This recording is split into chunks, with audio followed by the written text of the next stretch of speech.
Merci Seigneur Merci Seigneur pour cette soirée de ce soir. On est heureux, on ressent, voilà, je voudrais vous dire ce que c'est pas trop important ce qu'on ressent. Ce qui est important, c'est la parole qui va être annoncée. Parfois, vous savez, des fois on ressent plein de choses et puis il ne se passe pas grand chose. Parfois on ne sent pas grand chose et puis il peut se passer beaucoup de choses. On peut être roulé par nos sentiments. On peut être trempé par nos sentiments. On peut penser une chose par rapport à une personne, puis à la fin du compte, mais on s'était trempé. J'aurais cru que c'était lui qui aurait fait ça pour moi, pour finir, c'était lui. Donc, on ne va pas rentrer la parole de Dieu sur le domaine des sentiments et laisser nos sentiments valider ou pas. On va plutôt laisser rentrer notre cœur sur le terrain de la parole. Amen. Et laisser la parole faire son travail. Je bénis Dieu pour la soirée de ce soir. Je suis content, les frères, que Jordan, on a passé un petit moment ensemble, une quinzaine de jours en fin de mission ensemble, avec quelques foyers aussi qui sont là parmi nous. On était là et on a passé un moment merveilleux. Que Dieu soit béni. On a passé un moment avec les gitanes de Tarascan là-bas. Je crois que c'est les meilleurs de tous nos ethnies. Je crois que c'est les gitanes. Je ne sais pas s'il y en a ce soir. On a passé un moment là-bas merveilleux, on s'est régalé avec les frères. Et puis on a parlé, moi j'ai parlé que les frères ils faisaient une petite équipe qui venait sur Toulon et puis le programme des frères était fait. Puis on est content d'être là ce soir. Mais voilà, je voudrais tout de suite rentrer dans le message, je ne voudrais pas vous tenir longtemps. Je crois dans ces soirées où les choses peuvent changer. Amen. Je crois dans des soirées de conversion. Je crois dans des soirées, on a parlé il y a quelques jours en arrière, on a fait la réunion à Vitrolles là-bas, et puis dans la prédication avec les frères, on a dit ça, on a dit qu'il y a des conversions qui sont tardives. On a parlé des baptisés, c'est pas gênant de le dire, hein, on a vu, voilà, je vais démarrer avec ça, mais c'est pas gênant de le dire, on a vu des baptisés, vous en avez vu aussi, on a vu des gens qui ont été baptisés, c'est vrai, on l'a vu, et puis c'est des baptisés qui ont besoin de se convertir. Ça vous gêne de le dire ? Je pense que vous l'avez vu aussi. Et puis donc, qu'on soit chrétien ou pas chrétien, il y a des conversions qu'on attend. Et moi, je crois à ces jours ou à ces soirs où la personne comprend. Peut-être qu'elle tient quelque chose qui l'empêche de se convertir, et puis elle ouvre sa main, elle lâche prise. Et quand elle ouvre sa main, elle lâche, mais Dieu remet quelque chose et dit, mets ça dans ton cœur. Et ça, c'est la nouvelle naissance. Amen. Ça, c'est des conversions. Amen. Ça, c'est des vies qui changent. Ça, c'est des personnes d'un âge, des jeunes, des vieux. Il n'y a pas d'âge pour que l'évangile démarre. Amen. Il n'y a pas de temps, c'est pas une histoire, c'est pas de la thérapie l'évangile. C'est pas, ça fait 6 mois d'entretien avec un psychiatre, voilà, c'est pas comme ça. L'évangile, ça peut faire des années et rien ne se passe. Et puis il peut y avoir un moment où on a soif, où on veut, on dit jamais on a soif. Vous savez, vous avez écouté ces témoignages qui sont faits, de dire j'ai pas donné mon cœur à Dieu, mais quelque chose s'est passé, et puis je viens à la réunion ce soir, je viens donner mon cœur à Dieu. Vous avez déjà écouté ces témoignages-là? C'était peu importe la réunion, qui prêchait, qui faisait, il y avait déjà une décision dans le cœur. Amen. Je crois qu'il faut qu'il y a aussi ça, frère et sœurs. Je crois aussi qu'il faut qu'on le veuille. On ne peut pas être là, dire non, je veux rien, et puis les choses vont se faire. Non, il faut le vouloir. Mais l'évangile, c'est puissant. Je vous explique juste un petit témoignage parmi tant d'autres. Je me souviens, il y a quelques années de ça, c'était en 2005, ça remonte quand même, ça fait une petite vingtaine d'années. Et puis il y avait un foyer, c'était la mission, il y avait Kouri, mon beau-père, Frahim, quelques frères, avec leurs petits chapiteaux, comme il y en a plein qui tournent en France maintenant aussi. Ils étaient en Est, là-bas, dans l'Est, vers Strasbourg, et puis il y avait un petit foyer. La femme, c'était une femme qui s'en travaille, et le mari, la femme, c'était des voleurs. Et puis ils allaient rejoindre des gens pour faire leur commerce là-bas sur la Suisse, ils étaient du côté du Luxembourg, donc il faut les passer. Ils ont dit, tiens, on va s'arrêter là-bas, il y a une place pour s'arrêter. Une journée ou 2 jours, c'était. On va s'arrêter, et quand ils sont arrivés là-bas, ils sont arrivés en fin d'après-midi, les femmes des pasteurs, ils ont venu voir la femme qui n'était pas chrétienne, ils ont parlé un petit peu avec eux, comme ça, ils ont branché le courant, ils ont parlé avec eux, et puis ils se sont sentis bien. Pas de projet de se convertir, rien du tout, ils se sont sentis bien. Et puis ils ont resté là, et le lendemain, ils ont vu la réunion de prière, ils leur ont dit, dommage, vous partez à la réunion le soir. Et puis ils ont dit, écoute, après tout, tiens, on va finir la semaine avec eux, il y avait 4-5 jours qui restaient, ils ont resté là-bas. Et puis ça l'a passé la semaine, puis pour vous couper au court, ils ont resté l'été, ils se sentaient bien. Amen. Ils se sentaient bien, ils ont resté à la fin de l'été, ben, soyez là, ils étaient habillés en blanc, ils passaient par les eaux du baptême. C'était des chrétiens. Merci, Seigneur, c'est quoi ces témoignages? Ben, ça peut être ton témoignage à toi ce soir. C'est ça l'évangile. On prêche pas une religion, on prêche pas c'est pas une technique, c'est pas un savoir-faire de l'homme. Bah, t'as vu, c'est le frère, c'est un tel qui prêche, c'est un tel. C'est pas ça, c'est pas ça. Il y en a qui ont écouté les plus grands du monde. Il y en a qui ont écouté des géants, il y en a qui ont écouté Billy Graham dans les années 80 à Paris, ils ne sont pas chrétiens encore aujourd'hui. Il n'y aura jamais un prêcheur comme Billy Graham. Il n'y aura jamais un évangéliste de notre ère, c'est le plus grand évangéliste qu'a eu des derniers 100 ans qu'a eu là. Ben, ils l'ont écouté, ils ne sont pas convertis. C'est pas dans l'homme, c'est en Dieu. Amen. C'est une puissance invisible, mais qui veut rentrer dans ton cœur. C'est une puissance qui veut rentrer dans ta vie. Et puis, je voudrais vous lire un texte, je voudrais vous parler d'une histoire. Donnez-moi un petit quart d'heure ensemble. On va parler de l'évangile. On va parler pour ceux qui ne connaissent pas Dieu. Pour ceux qui ont besoin du Christ. Pour ceux qui ont besoin de faire leur expérience. Et si c'était ce soir? Et si c'était... Pourquoi que ça ne serait pas ce soir, les frères? Pourquoi pas ce soir-là? Moi, il me convient bien à moi. Amen. Je ne sais pas s'il vous convient. Les chrétiens, ça vous convient ce soir? Voilà, bon, ben ça nous convient à tous, à toi aussi, il faut que ça te convienne. Hein, c'est un bon soir pour se convertir. C'est un soir qu'on a. La prochaine réunion de lundi prochain, là, on ne peut pas vous la garantir. On ne peut pas vous dire que lundi prochain, la réunion, on ne peut pas la garantir, les frères. Tu peux la garantir? Non. Et toi, tu peux la garantir? On ne peut pas la garantir. Parce qu'on est en attente d'un événement mondial que la Terre n'a jamais connu. Des guerres, il y en a eu. Il y en aura encore. Excusez-moi, des décès, des naissances, il y en a eu. Il y a eu des petits gens simples, comme nous, on est nés, on est des petits gitans. Il y a eu le fils de prince William, il a eu un petit garçon. Il y a eu des princes, il y a eu des petits éboueurs qui sont nés, il y a eu toutes sortes de gens. Mais il y a un événement qui n'a jamais eu lieu encore, c'est que bientôt Dieu va venir. Amen. Et il va prendre tous ceux qui auront accepté Jésus comme leur sauveur personnel. Gloire à Dieu. Il ne prendra pas ceux qui ont des vêtements de religieux avec des cols fermés. Ce n'est pas des vêtements qu'il va venir prendre. C'est à l'intérieur du cœur, il y a Dieu qui habite dans le cœur. Amen. Les hommes qui ont choisi Dieu, qui ont fait la paix avec Dieu, qui se sont détournés de leur vie. Et on ne se convertit pas comme ça. Hein. On ne peut pas se garder notre vie là, et puis je rajoute Dieu en même temps dans ma vie. Non, non, non. Je laisse ma vie, je choisis Dieu. Amen. Ça, c'est une conversion. C'est ce qu'il faut. C'est pour ça que c'est dur à le faire pour toi. Parce que tu aimes ta vie, mais je te promets que si tu découvres la vie de Dieu, tu vas laisser ta vie. Amen. C'est parce que tu ne connais pas Dieu. Parce que tu ne sais pas. C'est comme si quand on vit avec quelque chose d'inconnu. Moi, c'est ma conversion. Moi, je me suis converti, j'étais un petit utile, tout jeune. Quand je me suis converti, je vivais avec un mal-être dans mon cœur. J'avais honte de le dire à ma famille, à mes cousins qui étaient plus vieux. Et quand un chrétien m'a témoigné, je me rappellerai de la date, elle est marquée dans mon cœur, dans mon âme. Le 6 juillet 99, c'était à Valoris, là-bas. Une place, pas aucun chrétien, c'était tous des voleurs qui étaient là. Et puis un chrétien qui est venu, m'a témoigné, il a prié, il est parti. Et quand j'ai senti, je dis Seigneur, ça c'est ma conversion, c'est ce que j'ai vécu. Je dis Seigneur, c'était toi, c'est toi alors qui manque. J'ai découvert que je vivais avec un manque. C'était pas un manque d'argent, de boissons, de matériel. C'était une personne qui manquait à mon cœur. Comme j'ai écouté le cantique qu'il a fait Gilles, là, tu manques à mon âme. Je dis Seigneur, c'est ça. Je vous promets, vous vivez avec un manque, vous ne le savez pas. Si vous ouvrez votre cœur, que vous allez découvrir que vous êtes nés pour être des chrétiens. Amen. L'homme est fait pour rencontrer Dieu. Et cette soirée est faite pour que tu le rencontres. Que Dieu soit béni. Je vous lis un texte, on fait une petite prière ensemble. On prie le Seigneur ensemble, personne, on est tranquille, on est là, on est bien. On va prier, on va laisser le Seigneur faire, on va prêcher. Que vous se convertissez, c'est pour vous. Que vous ne le faites pas, c'est pour vous. Nous, on va mettre tout notre cœur. Les pasteurs, ils mettent tout leur cœur. Maintenant, c'est à vous. Vous faites comme vous voulez, mais on vous conseille de vous convertir ce soir. Amen. On prie le Seigneur, on va demander à Jordan qu'il puisse prier le Seigneur pour moi, et on prie avec le frère. Amen. Bon, Seigneur, merci pour ta grâce. Seigneur, nous sommes ensemble réunis ce soir pour te demander ta grâce, pour te demander tes bienfaits, Seigneur, dans ce lieu. Merci de pouvoir te prier, Seigneur. Ce qui nous rassure, c'est que tu es là, Seigneur, ce soir. Tu es le roi des rois, le Seigneur des seigneurs. Et tu as donné ta vie, Seigneur, pour sauver l'humanité. Seigneur, ton serviteur a besoin de toi. Amen. Tu puisses prêcher avec une pleine liberté, Seigneur. Tu as dit que c'était poussé par l'Esprit que des hommes ont parlé. Et c'est ce que nous voulons, Seigneur, ce soir, entendre ta voix. Mais surtout, Seigneur, nous voulons prier pour nos amis qui ne te connaissent pas encore, Seigneur. Peut-être qu'ils ont des vides dans leur cœur. Tu nous as fait comprendre en quelques mots que le seul qui remplit un cœur, c'est toi, Seigneur. Alors, Seigneur, tu fais le miracle, la nouvelle naissance dans les cœurs, Seigneur, c'est ton désir.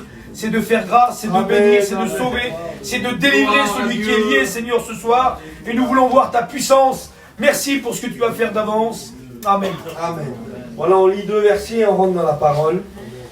Philippiens 2, verset 21. Tous, en effet, cherchent leur propre intérêt et non ceux de Jésus-Christ. Et on lit Isaïe 6 au verset 8. Et j'entendis la voix du Seigneur disant, qui enverrai-je et qui marchera pour nous? Amen. Amen, gloire à Dieu. Voilà, le premier verset nous parle de... c'est un petit peu la vie de chacun. Soyez honnêtes ce soir. Soyez honnêtes. Vous avez des enfants, vous avez un petit morceau de terrain, vous pouvez donner un petit bout de terrain à vos enfants. J'ai un garçon, bon, j'en ai 2. Vous pouvez pas me le donner à moi plutôt.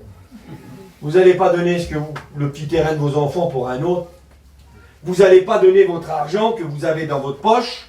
Vous avez des petits-fils. J'ai vu tout à l'heure Tony, son petit qui a couru, qui l'a pris dans les bras, comme ça là. C'est normal les frères, vous ne trouverez pas que ça serait bizarre quand même de prendre ce qu'on a à nos enfants? Brigitte Bardot l'a fait, vous avez vu? Je ne sais pas si elle a des enfants. Mais elle a tout donné à des chiens et à des chats. Je ne sais pas si elle va porter plainte sur moi.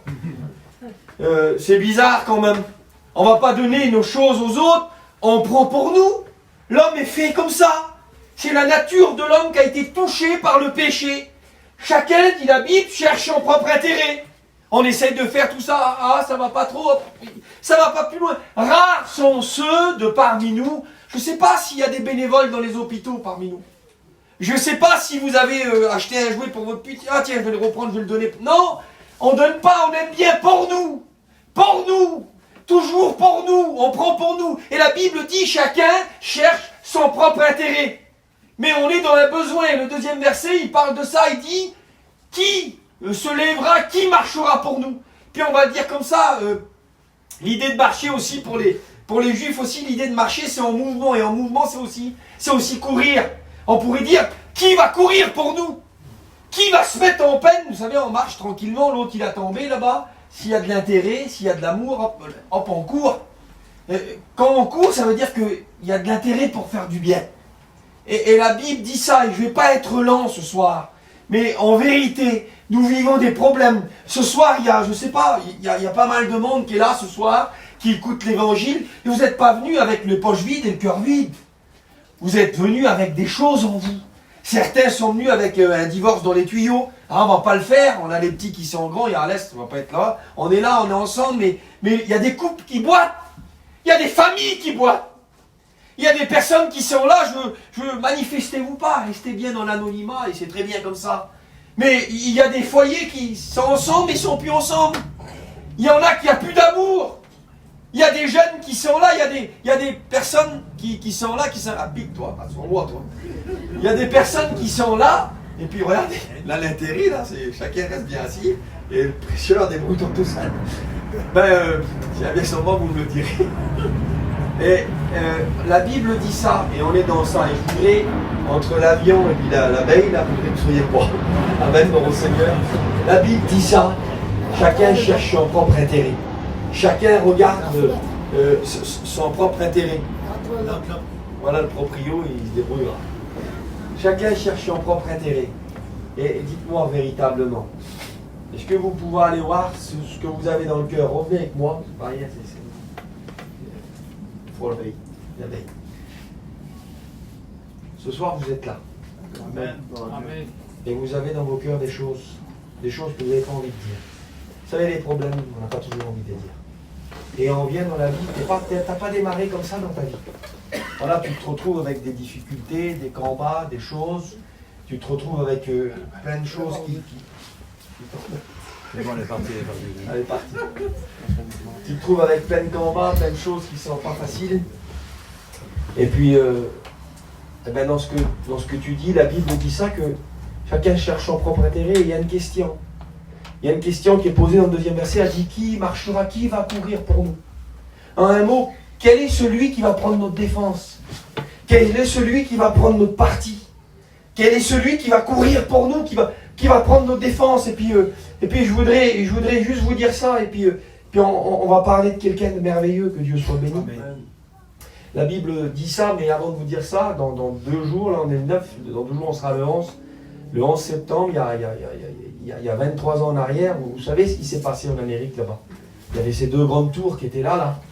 Et puis il y a eu cet attentat là, on a vu l'avion qui s'est crashé. Je ne sais pas si vous êtes, nous on était à Dunkerque, c'est loin de New York. Hein. Et puis on l'a vu à la télé, comme ça, la première, tout le monde a allumé, ça l'a fait tout de suite. On a regardé, puis on a vu en direct là.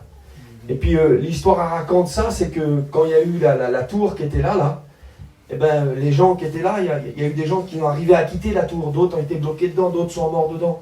Et puis quand il s'est passé ça, il y a eu tous les services de la ville là, l'électricité de New York, les pompiers de New York. Et l'histoire dit ça, qu'il y avait deux sortes de courses ce jour-là. Il y avait des gens qui étaient là, les pompiers ils venaient, ils disaient courez pour sauver votre vie, courez pour sauver votre vie. Et puis à un moment donné, ils sont là, ils sont partis, et c'est pas grave, c'est moi qui va piquer donc. Restez là, hein, soyez tranquilles, vous êtes bien. C'est bon, soyez avec moi. Et les pompiers disaient sur tout le monde, vas-y, courez. Et les gens couraient, comme je vous ai dit le texte, chacun cherche son propre intérêt. Les gens couraient pour sauver leur vie. Comme peut-être toi, tu cours pour sauver ta vie. Tu regardes qu'à toi-même.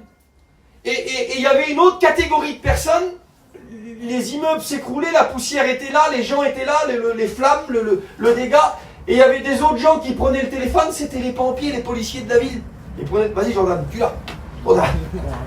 Il y avait des gens qui étaient là, il y avait les policiers de la ville qui étaient là. Bravo.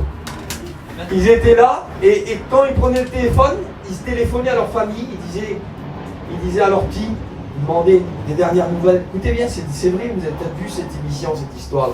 Ils téléphonaient, ils disaient à leurs épouses, ils disaient qu'ils l'aimaient. Les femmes, ils pleuraient. Ils savaient qu'il n'y avait pas de retour. Ils rentraient, pour la plupart, ils allaient mourir pour les autres. C'était une course pour les autres. Eux, ils prenaient les gens et ils disaient, allez-y, sauvez votre vie. Et eux, ils rentraient dans l'immeuble quand il s'écroulait. Quelle affaire, c'est vrai, c'est une histoire vraie, ça, vous savez. Une course pour les autres. Les gens s'enfuyaient pour sauver leur vie, puis il y en avait qui rentraient dans le feu pour sauver les gens, pour mourir pour les autres. Eh bien, ce verset que je vous ai dit, qui courra pour nous, qui va marcher pour nous, là, la Bible dit qu'un jour, Dieu a dit dans le ciel, sans fils, la réponse, il a dit ça, Père, envoie-moi. La Bible dit qu'il est venu et lui, il a couru pour nous. Amen. Il a couru. Le monde dans lequel on vit, c'est un monde en flammes. C'est un monde avec beaucoup de problèmes. Il y a des flammes dans les foyers, il y a des feux.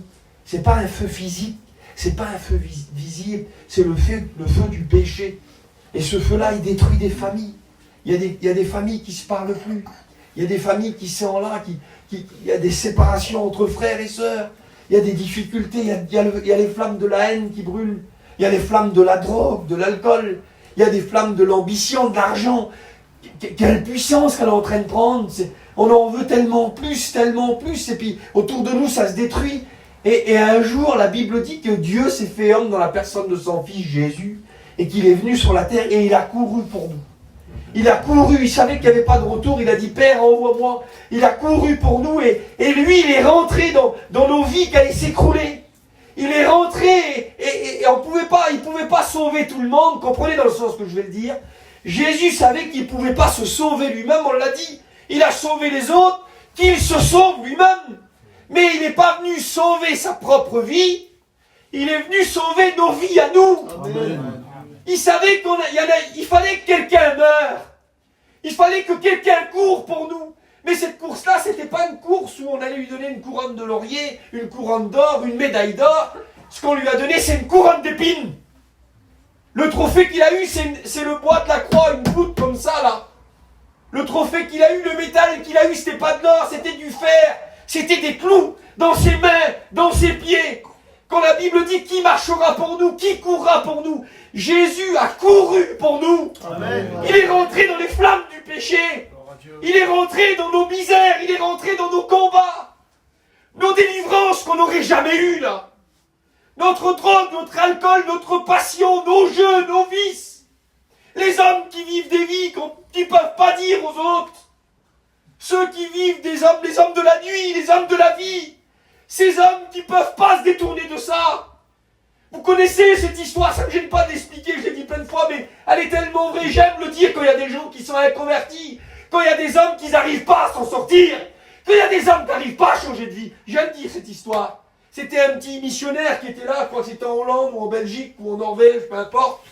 Et puis à l'époque, il n'avait pas de moyens de locomotion, il avait un petit vélo et puis il allait visiter, il faisait des réunions. Et puis il commençait à avoir un petit noyau de chrétiens qui se convertissaient. Et puis un jour, on lui a dit, voilà, t'as vu le petit foyer, l'homme qui boit là, ben écoute, il se convertit, tout ça. Mais va voir, je crois qu'il y a eu un problème. Il est arrivé, il est monté dans le petit immeuble là. Et quand il est arrivé à l'étage où il y avait cet homme-là, il a vu la porte ouverte. Dès qu'il a approché de la porte, il a vu des chaises renversées, des tasses de cassées. Il y avait eu du grabuge, il y avait eu de la dispute. Ah ben oui, l'alcool, ça l'amène du grabuge, vous le savez. Hein. Mais on a plein qui voudraient arrêter, mais qui n'arrivent pas. Mais écoutez cette histoire. Cet homme-là, il est là, le missionnaire rentre tout doucement. Il pousse les affaires qui sont par terre. Il arrive comme ça, et quand il arrive, il regarde, il n'y a personne. Il comprend que la femme qui était dans la maison, il a fallu qu'elle se sauve parce que c'était dangereux pour elle. Et puis comme il arrive à un moment donné, là, il voit dans la cuisine un petit garçon qui est dans le coin, pratiquement terrorisé, comme ça, là. Il regarde le petit, il avance dans la cuisine, et là, d'un seul coup, il voit sur le côté, il voit l'homme qui est là, il est assis sur une chaise, comme ça, là. Il est là, la chemise débraillée, à déchirer. Il voit les traits de l'alcool encore dans la figure, il est encore sur les effets de l'alcool d'hier qu'il a bu. Et quand il voit l'homme, là, il est là, imaginez-vous la scène, imaginez-vous l'ambiance. C'est difficile à rentrer, c'est difficile à parler. Et puis pour casser un petit peu, pour briser la glace, il dit, alors, qu'est-ce qui s'est passé? T'as eu un problème à nouveau? Et là, l'homme, il est là, il n'en peut plus. Puis d'un seul coup, il est là, il faut qu'il explique qu'il ne sait plus, il n'arrive pas à s'en sortir, il ne sait plus. Alors il part à un moment donné, il revient avec une espèce de corde, il a pris dans une pièce à côté, il prend son petit, le petit il est là, il commence à pleurer, il dit assis-toi, il assis le petit il est là, il commence à prendre la corde et il commence à l'attacher comme ça, et le petit il pleure, le missionnaire il est là, il comprend pas trop ce qui se passe, et puis voilà que le petit il est ligoté sur la chaise, il est attaché, et puis il regarde sur son petit, lui aussi il pleure, il est tellement pris, puis il dit sur le petit, il dit lève-toi, et le petit il est là, il pleure, il dit lève-toi, et puis le petit dit je peux pas, puis il pleure. Et comme il est dans cet état-là, il se tourne vers le missionnaire et il dit, vous avez écouté le pasteur, il peut pas. Et ben moi aussi je peux pas m'en empêcher. J'arrive pas. Puis le missionnaire il est là, c'est dans la cuisine, il regarde là, puis le Saint-Esprit le saisit, puis il n'y en a pas là, ça aurait été bien qu'il y en avait un, mais vous avez vu ces piles de couteaux qu'il y a là? Il prend un couteau comme ça là, il s'approche du petit, il passe tout doucement le couteau entre la corde et puis le corps de l'enfant. Il coupe comme ça, bam, les cordes tombent par terre. Puis il dit tout doucement sur le petit, et il dit mon fils, lève-toi. Puis le petit il se lève comme ça. Et puis il regarde, il dit c'est facile, t'as coupé ces cordes. Il dit oh, pour toi aussi c'est facile. Amen. Il dit je connais quelqu'un qui a 2000 ans, Gloire à Dieu. qui a couru pour nous, Gloire à Dieu. qui a coupé, qui a brisé toutes les chaînes de l'humanité. Aujourd'hui, on n'est plus dans je peux pas. On est dans un autre message. À cause de Jésus. À cause qu'il a couru pour nous. Merci Seigneur. À cause qu'il n'a pas couru pour sauver sa vie. Il aurait pu éviter, comme Pierre, il a tenu à un moment donné, là, il a coupé l'oreille du soldat, là. Et il l'a arrêté, il a dit arrête Pierre. Il dit tu crois que j'aurais voulu? J'aurais dit à mon père 12 légions d'anges, 72 000 anges. Un ange dans le livre des rois a tué 185 000 hommes. 72 000 anges auraient tué plus de 13 milliards d'êtres humains. La population de la Terre, il y a 2000 ans, ils n'étaient pas 13 milliards. Mais encore aujourd'hui, on est 8 milliards. Ça veut dire qu'un claquement de doigts. Et Jésus détruit tous les hommes de la Terre. Il est en train de dire à Pierre, tu crois que je vais me sauver? Non, arrête, remballe ton épée. Je suis venu mourir. Je suis venu donner ma vie. Gloire à Dieu. Qu'est-ce que c'est la croix? La croix, c'est le couteau de Dieu. C'est l'épée de Dieu. Amen. C'est l'épée qui est venue dans nos liens. C'est l'épée qui est venue dans les alcooliques, dans les drogués, dans les femmes de la vie, dans les hommes de la vie. C'est les hommes usés du péché, les hommes fatigués. La croix a un message. Amen. Je peux pas. La croix dit non, écoute-moi. Si tu veux, moi je peux pour toi. Amen. Si tu veux aujourd'hui, le message c'est est-ce que tu veux? J'arrive pas. Non, arrête de dire je peux pas, j'arrive pas. C'est pas l'évangile ça. L'évangile c'est veux-tu? Il a dit à un malade de 38 ans qui était malade, il a dit veux-tu paralytique? Les frères, vous restez, je sais pas, un an avec un brassard autour du bras, là c'est une spaghetti que vous avez. Même si vous êtes Schwarzenegger, les nuques s'y fendant, tu viens tout mec, 38 ans qui bouge pas. C'est un tas d'os l'homme, excusez-moi, avec le respect que je dois. C'est pas besoin de faire une étude pour demander tu veux quoi, le loto? Non, je voudrais être guéri, mon frère. Jésus le regarde, il dit veux-tu être guéri? Je sais pas, je suis avec Jésus. Qu'est-ce que tu dis, Seigneur? Tu ne demandes même pas, guéris-le. Perds pas de temps. On ne demande pas à un homme dans cet état-là s'il veut être guéri. En plus, il est tous les jours dans une piscine de guérison. Il attend dans un endroit de guérison. C'est évident, non? Jésus dit non, Kylian. Même si ça paraît simple, mais c'est pas si simple que ça. Comment, Seigneur? Il y a des fois, les gens ne veulent pas. Faut que je vous redemande. Veux-tu être guéri? Veux-tu être sauvé? Amen. Ah oui, qu'on veut être... Non, non, non, c'est pas vrai. Des fois, on dit des mots, mais là-dedans, on ne veut pas. On aime notre vie, on aime notre péché, on aime notre PMU, on aime les quelques bières. Pastaga ici, hein. On aime nos petites habitudes, on aime notre vie. Il y a des hommes qui sont perdus devant la télé. Ils sont là, ils sont tranquilles, ils viennent à la réunion, une petite dose, tac, une petite dose d'évangile, mais pas une dose assez puissante pour les changer, pas une dose assez puissante pour les transformer, pour les convertir. Tu veux quoi? Une réunion d'Oliprane? Tu veux une petite dose de quoi? Qu'est-ce que tu veux? Tu veux des beaux prêcheurs? Tu veux des messages forts? Qu'est-ce que tu veux?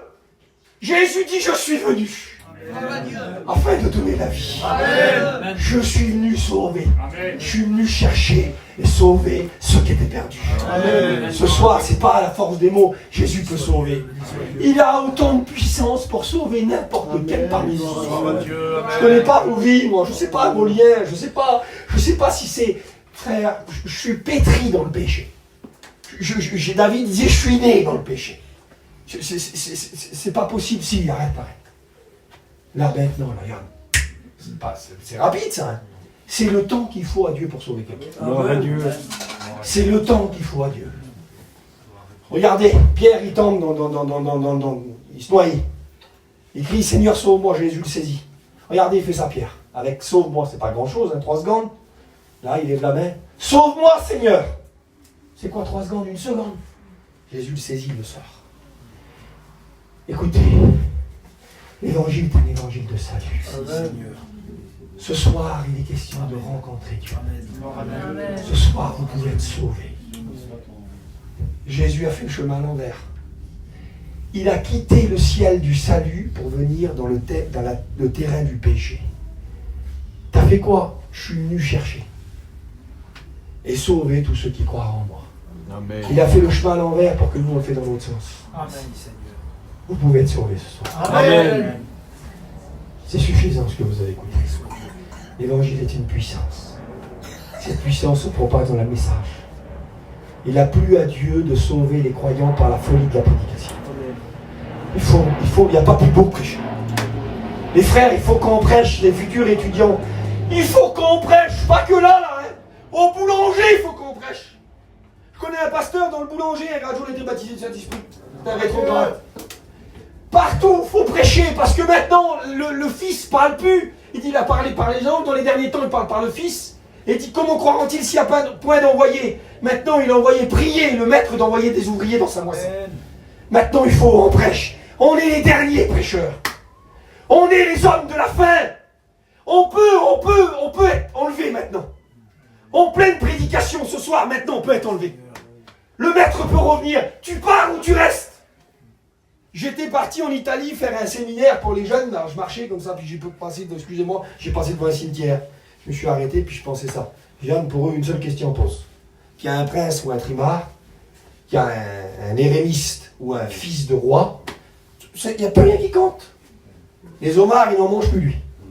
Les vêtements de lin, il n'en met plus. Le camp de Bill Gates, il ne peut plus rien faire. Eux, ces gens-là, ceux qui sont morts, il y a une seule question. Est-ce qu'il est auprès de Dieu ou est-ce qu'il est loin de Dieu?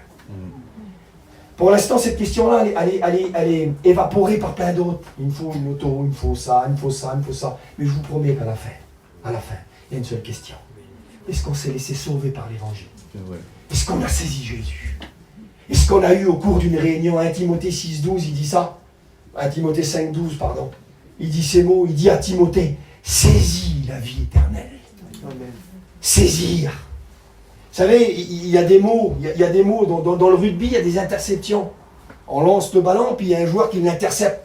Et puis il part, et tout le match change. Et bien dans nos réunions, il y a des interceptions. Il y a des inconvertis qui partent dans une direction. Et puis d'un seul coup, le message, il passe et saisis la vie éternelle. Amen. Et il y en a qui l'ont saisi et tout a changé. Il y en a qui l'ont saisi et notre direction s'est ouverte. La porte de la joie s'est ouverte, la porte du bonheur, du salut, tout a changé. Alors on va prier le Seigneur. Écoutez, c'est une soirée de salut, on y croit.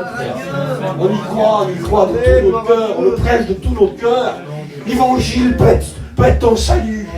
Si le message, on l'aurait écouté, s'il y aurait quelqu'un, s'il y aurait un téléphone, et puis qu'on écouterait encore, et qu'on ne serait pas dans la réunion, et qu'on dit c'est pas assez, mais si tu l'écouterais encore, la puissance du message ne perd pas de sa force. Les mots que je te dis sont possibles là, maintenant, tout de suite. Amen. Si tu te repens, tu dis Jésus, sauve-moi. J'arrive pas, comme cet homme l'a dit, j'arrive pas. J'arrive pas. J'arrive pas. Les disciples, ils ont dit, quand il a dressé le portrait du salut, ils ont dit, mais alors qui c'est qui peut être sauvé? Il a dit aux hommes, c'est impossible. Écoute, n'essaye pas de le faire, tu n'y arriveras pas. Perdu d'avance, déclare forfait. Tourne-toi vers le seul qui peut te sauver. Amen. Car nous sommes sauvés par la grâce de Dieu, cela ne vient pas de nous. C'est la Bible le dit. Tourne-toi vers celui qui peut te sauver. Accepte-le ce soir. Repens-toi. Tu es pécheur. Le seul fait que tu n'es pas un enfant de Dieu, tu es un pécheur. Le plus grand des péchés, ce n'est pas une action commise, mensonge, vol, triche. Le plus grand des péchés, c'est qu'à la fin, tu n'auras pas fait la paix avec Jésus. Quand tu résistes à Dieu, tu commets un péché. Tu n'es pas fait pour résister à Dieu. Tu es fait pour te soumettre à Dieu. Soumets-toi à Dieu ce soir. Reconnais-le comme ton sauveur. Reçois-le comme ton maître. Laisse-le devenir le Jésus de ta vie. Amen. Deviens, que Jésus devienne ton Jésus. Je t'accepte, Seigneur. Je me tourne vers toi. Je te donne ma vie. Seigneur, je n'ai pas de moyens, j'arrive pas. Alors la Bible dit, qui marchera pour nous? Jésus a marché pour nous.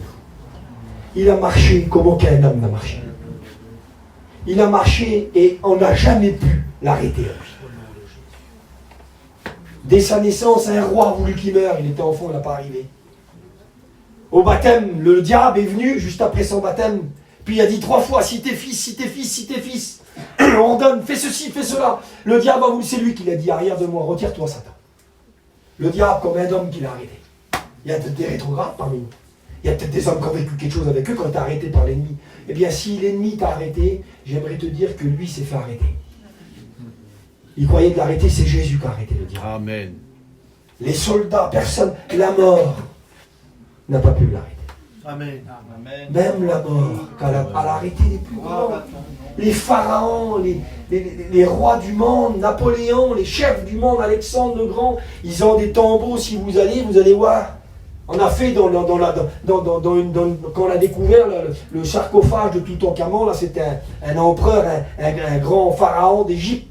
Il disait que c'était des dieux. Et on a fait dans son sarcophage, dans la pyramide, il y a eu un conduit. Ils ont vu de l'archéologue un conduit. Et le conduit allait une prise d'air au-dessus de la pyramide, là-bas. Et on disait quoi? Pourquoi a été fait ce conduit-là? Ils ont dit parce que lui, il est trop puissant. La mort ne pourra pas le retenir. Et quand on l'a retrouvé, des années après, on a ouvert le tombeau, ben, il était là. Il n'est pas parti. Par contre, 3 jours. Amen. Gloire à Dieu. Amen. 3 jours. Merci. Comme on a vu dans la pierre était déjà roulée. La pierre n'a pas été roulée pour que Jésus sorte du tombeau. Hein. Parce qu'on le voit dans les évangiles plus loin qu'il passe à travers les murs. C'est pas la pierre n'a pas été roulée pour que lui sorte, elle a été roulée pour que l'humanité rentre. Il dit regardez, il n'est plus là, ben oui il est vivant. Amen. Il n'a jamais été arrêté. Et ce soir, toi, tu peux l'arrêter. Gloire à Dieu. Tu peux dire Seigneur, arrête-toi sur ma vie. Change ma vie. Change mon cœur. Fais que cette soirée soit la bonne pour moi. Fais que je me convertisse. Pour te convertir, il faut te repentir, il faut croire en Dieu, lui donner ta vie. Laisse pas les sentiments se mêler à ça. On n'est pas chrétien par une affaire de sentiments. On mettrait de la musique comme on prêcherait derrière alors. Puis on ferait des voix pleurantes. On ferait des voix sentimentales. On n'a pas besoin de faire 3 sentimentales. La puissance n'est pas, si vous convertissez avec les sentiments, vous ne serez pas chrétien quand même. C'est vrai.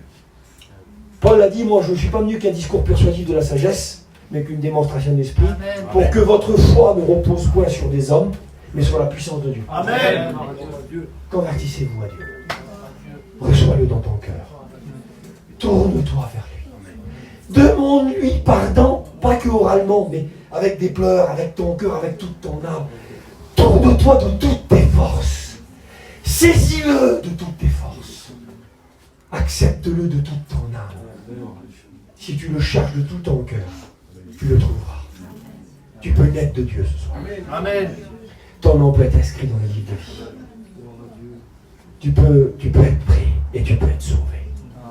On ferme nos yeux. On laisse les gens devant Jésus.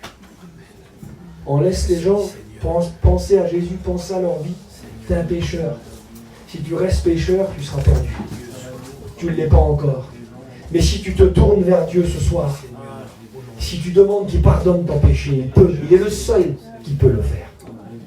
Si tu le demandes, tu seras un pécheur pardonné, un racheté, un sauvé. Tu seras dans la paix avec Dieu. On ferme les yeux, on prie maintenant. Si vous voulez l'accepter, faites-le maintenant. Faites-le dans le silence de la parole de Dieu. Faites-le en levant votre main. Vous ne voulez pas lever votre main, c'est pas grave ça. C'est pas, on n'a jamais vu dans la Bible lever votre main. Nous on a fait ça parce que c'est un geste de foi. Ça permet aux hommes de stimuler la foi en disant ben, j'ai fait un geste pour Dieu. Mais c'est pas marqué. Levez votre main, baissez votre main, peu importe. Repentez-vous. Dites Seigneur, je te demande pardon. Merci Seigneur. Seigneur, je veux changer ma vie. Tu es le seul qui peut faire quelque chose pour moi. Commencez à le faire maintenant, je prie. Dites ces mots à Dieu, là dans votre cœur. Seigneur, change ma vie. Amen. Seigneur, je te donne ma vie. Pardonne mon péché. Rentre dans mon cœur. Amen. Transforme-moi. Aide-moi à être celui que je n'arrive pas. J'ai besoin d'être une autre personne. Transforme ma vie, Seigneur. Je prie pour vous. Seigneur, merci pour l'évangile. Il n'y a pas un message comme ça. L'évangile, c'est la puissance de Dieu. En l'écoutant, les gens sont sauvés. C'est le seul moyen. C'est pas avec de l'argent, de l'or. C'est pas. On ne l'achète pas, le salut. Le salut était beaucoup trop cher pour nous. On était beaucoup trop pauvres pour l'acheter. Et Dieu était beaucoup trop riche pour nous le vendre. Alors il a décidé de nous l'offrir. Amen. Amen. Gloire à Dieu. Le salut est un don de Dieu.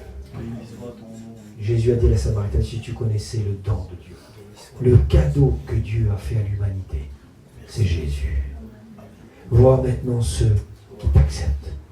Je crois au salut des âmes dans cette soirée. Je crois que des personnes se tournent vers toi. Je te demande de les bénir.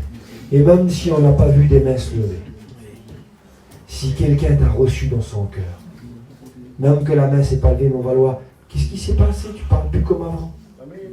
Tu ne te comportes plus comme avant. Même si une main ne se lève pas, mais si Dieu rentre véritablement dans le cœur, alors le fruit devient visible. Et les gens disent, t'es chrétien. Moi je vous dis juste ça. Quand j'ai accepté le Seigneur dans mon cœur, mes parents étaient partis à Paris pour faire des affaires, ils sont revenus dans le midi. Et 2-3 jours après, ma mère m'a regardé. Elle m'a dit, mon fils, t'es chrétien. Pourtant, il ne connaissait pas les choses de Dieu. Quand Dieu rentre dans une vie, ça se voit. Amen. Alors, on ne vous demande pas de lever votre main, mais on vous demande de l'accepter dans votre cœur. Amen. Que le Seigneur vous bénisse. Je vous remercie de nous avoir écoutés. On a eu le combat avec les bêtes, avec l'abeille, avec tout ça là. On a eu du trouble, mais l'évangile a été annoncé. Amen. Je vous remercie d'avoir été là. Je vous le dis à tous ceux qui sont là, qui ne sont pas chrétiens. Ça ne me gêne pas de le faire. Je vous en supplie. Donnez-vous à Dieu. N'attendez plus des réunions de plus. La prochaine réunion, assiste là en tant que chrétien. Amen. Amen. Assiste là, ne dis pas bon, hein. C'est bon. Ça y est, c'est fait, moi. J'ai donné ma vie à Jésus. Amen. Je me suis repenti. Ça ne me concerne plus. Maintenant, je veux de la nourriture pour grandir. Convertissez-vous. Jésus revient. Je vous le dis, Jésus revient. J'ai envie de le prêcher, on en a parlé. Jordan en a parlé avec les frères. J'ai envie de vous le dire, Jésus revient. C'est périmé pour certains, c'est vieux jeu pour d'autres. Le diable a fait un travail pour qu'on n'y croit plus à ça. Mais non, tu vois bien, non, je vous promets, il revient. Amen. Ce jour va nous surprendre à certains. Ne sois pas surpris par ce jour. Donne-toi Dieu ce soir. Amen. Accepte Jésus. Que Dieu vous bénisse. Merci de nous avoir écoutés. Convertissez-vous, faites de Dieu votre Seigneur. Que Dieu vous bénisse. Merci Seigneur.